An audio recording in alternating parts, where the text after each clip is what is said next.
Hello, everyone. Welcome to Greatness Glory podcast. This is episode 6. In the last episode, I spoke about the history of meditation and different types and approaches to this practice.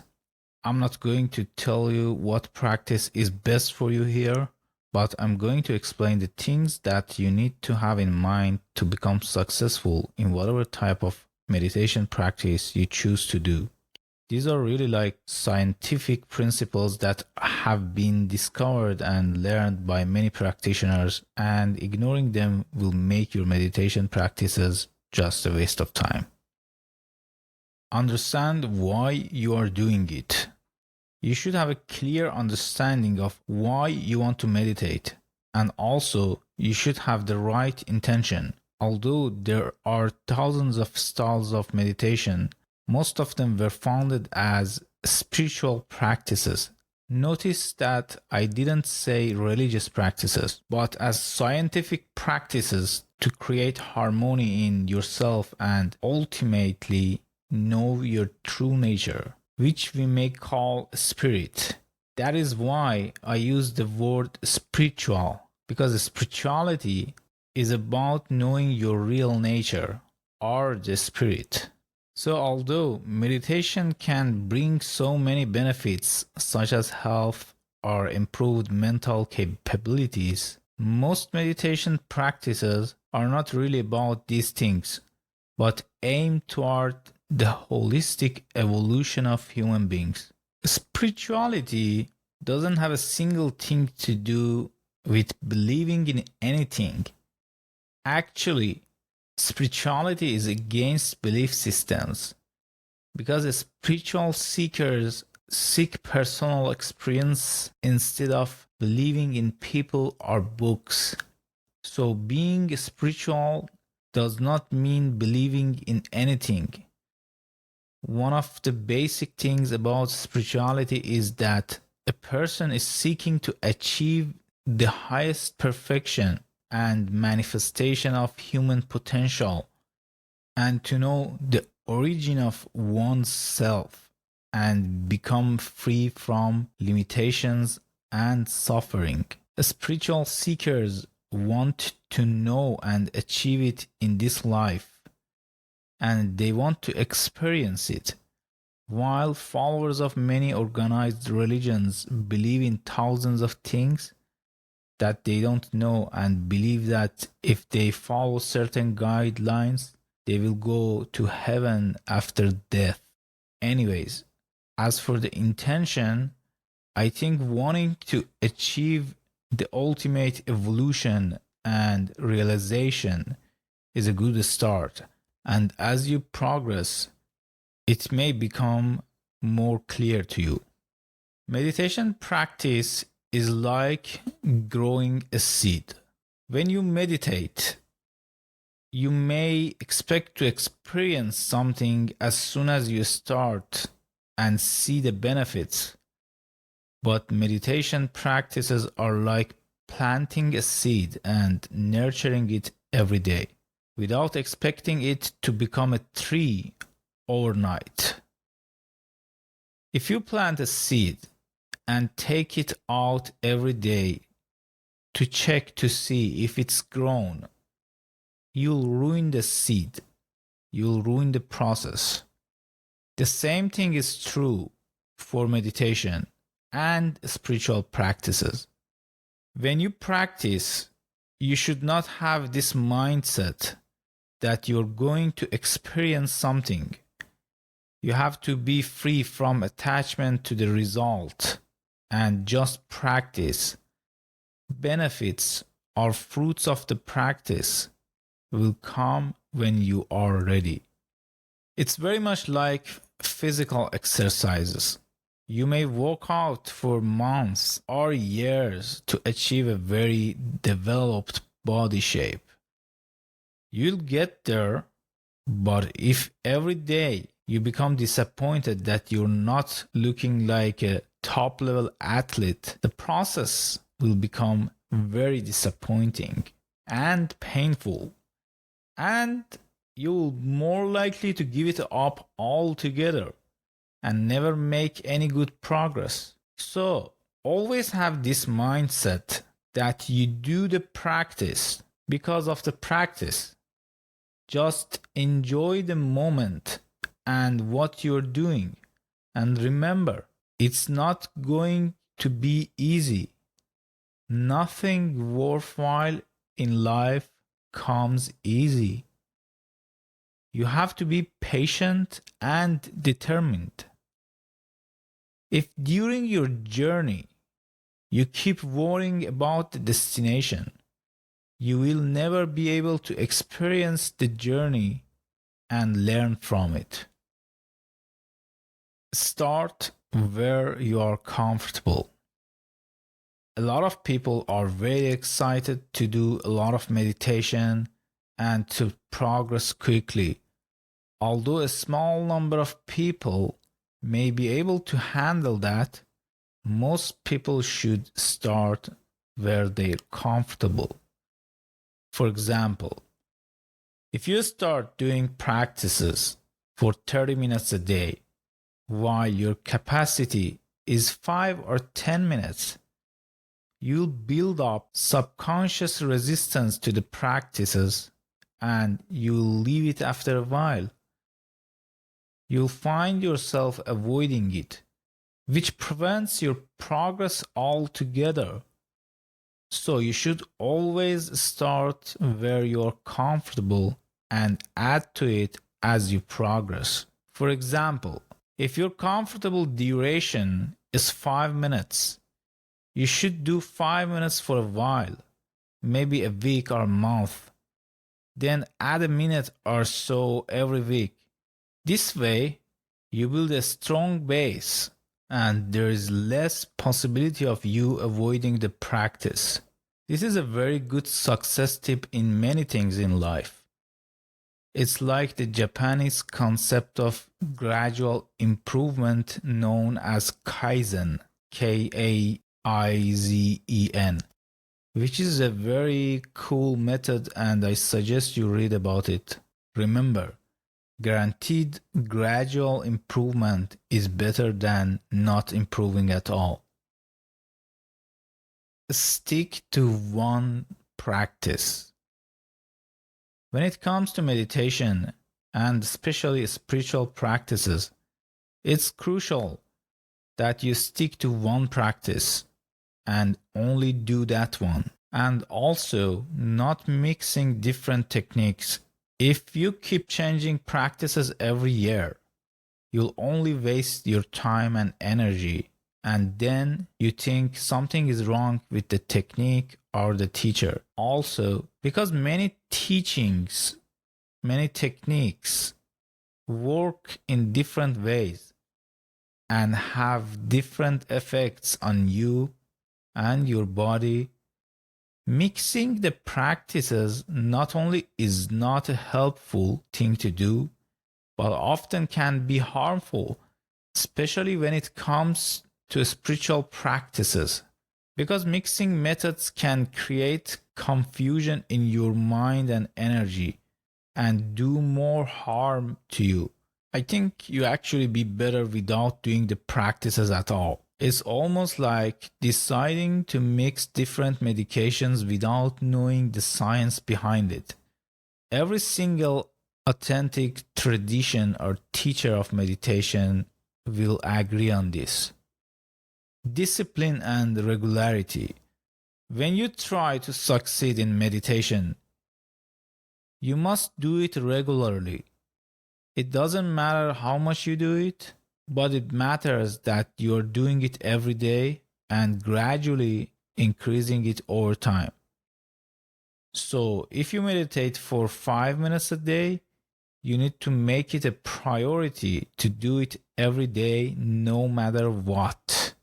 If you practice for 10 minutes, you have to make that 10 minutes your most important priority.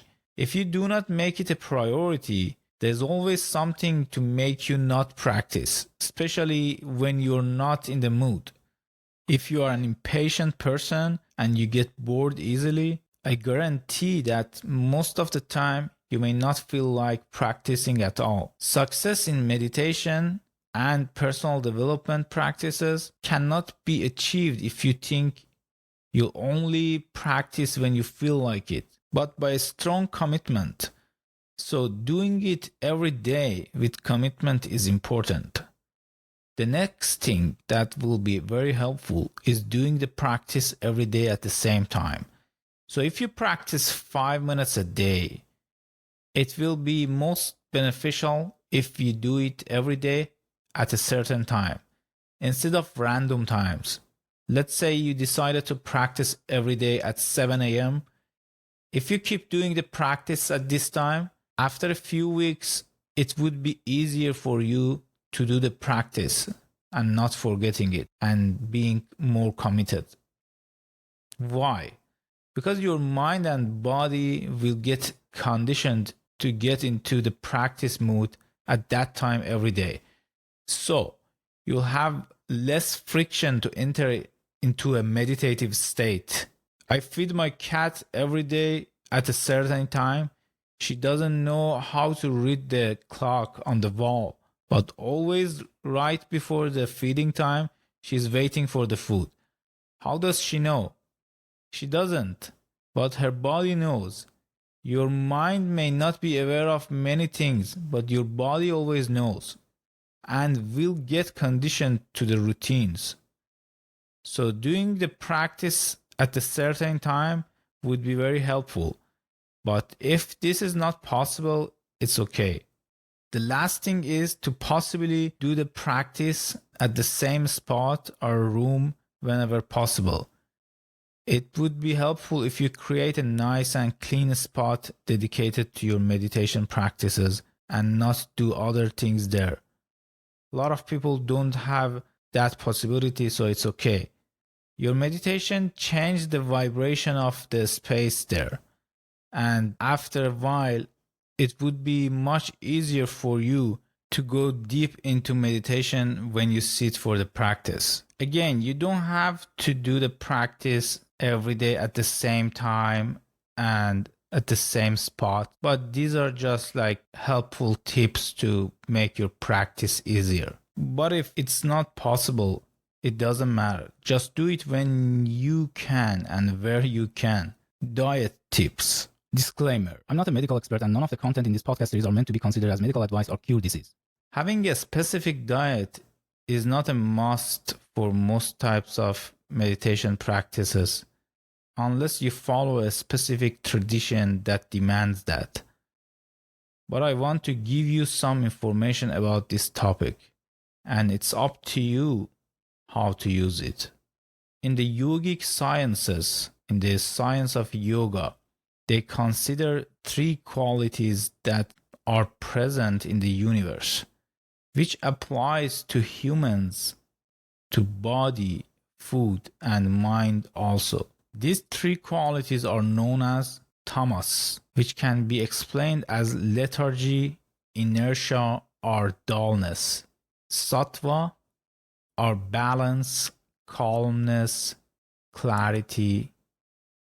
Rajas can be explained as movement, excitement, restlessness, passion, hot emotions. So these qualities exist in everything, but here specifically, we can explain why it's related to food. Some foods create lethargy in the body and mind, such as processed food, fast food, most packaged and frozen food, canned food, fermented food, meat, etc. These foods are known as tamasic because, as I mentioned, tamas is the quality of inertia. So if someone eats a lot of this type of food, he or she tends to become more lethargic in body and mind, needs more sleep, and his or her mind will be less sharp and inclined to move toward getting lost and go to sleep during mental work and meditation. On the other hand, Rajasic food creates the quality of rajas or movement. They create movement and excitement, and too much of these foods will make your mind and emotions too excited or turmoiled. And you'll see that keeping your attention focused becomes difficult. Examples of these foods are spicy foods like chili, jalapeno, onion, garlic, coffee, and even too much salt. Even from a medical standpoint, salt increases your blood pressure, and when you have a higher blood pressure, you're more likely to experience hot emotions like anger because it makes it harder to control your impulses. Lastly, the best type of food for achieving a more balanced mental and emotional state and making the mind calmer is known as Sattvic food. The foods in this group are mainly fresh, non-stimulant, and less spicy. Most of the fruits and a lot of vegetables, nuts, and grains are considered to be Sattvic. So to summarize, if you make most of your daily diet Sattvic, it will improve your mental capabilities, makes your mind and nerves calmer, increases your energy levels, and possibly help you become more healthy. You can find a lot of information on this subject and a full list of foods in each category if you Google something like yogic diet. If all this is hard for you to grasp, remember to eat mostly fresh and unprocessed, less cooked food. That will increase your energy levels and keeps you more healthy in body and mind. Other than what you eat, it's also important how much you eat. Too much of good food can also work against you. So eat moderately. Sleep. Having balanced sleep hours is very important in one's mental balance. Sleeping too little or too much both have a negative effect on one's mental and emotional balance. Posture. To become successful in meditation and go deep, it's very important to have a comfortable and steady posture. And it's best if you keep practicing in the same posture. You can choose any of yogic postures like cross-legged, lotus, half lotus, etc. You can find about these postures online or consult a yoga teacher. Your posture should be steady. The body is like a glass of water, and the water is the mind.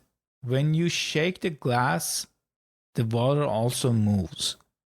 In the same manner, when you move your body, your mind also starts to move. That is why keeping the body still is a very helpful tip to achieve a peaceful and calm mind and to focus your mind during meditation. Commitment. I already kind of talked about this, but it's worth mentioning that if you want to make progress in your practices, you must have a commitment to your practices. And then keep your commitment to your commitment. Only then your practice will reward you. Guidance. To become successful in meditation, almost always a good teacher is needed. But the truth is that skilled teachers are very rare. Most people have mostly intellectual knowledge or they have been to a couple of courses and now they are teachers. If you don't have a good teacher, you can find a good book or course on meditation and learn it. With more practice and experience, you can slowly grow. There is much more to learn about meditation and spirituality and how to become better in meditation and how to remove certain obstacles. And usually this kind of practices need instructor to help you during your journey. But I just wanted to give you a brief instruction, a brief description of what are the good things for you to have in mind when practicing meditation. Thank you so much for listening. If you know someone who is interested in personal development and spirituality, meditation, yoga, and all the things that we have discussed here in Greatness Glory till today in our podcast, on our social media and website, please let them know about us. I'll also be very happy to answer any questions that you may have in regards to whatever that we discussed here or anything that you think is related to personal development. To discuss your questions, you can find our social media page on the website greatnessglory.com. You can see the links to our Facebook, Twitter, Instagram, and everything else. That is all for today. I wish everyone a great holiday, a great Christmas, full of blessings and joyful moments.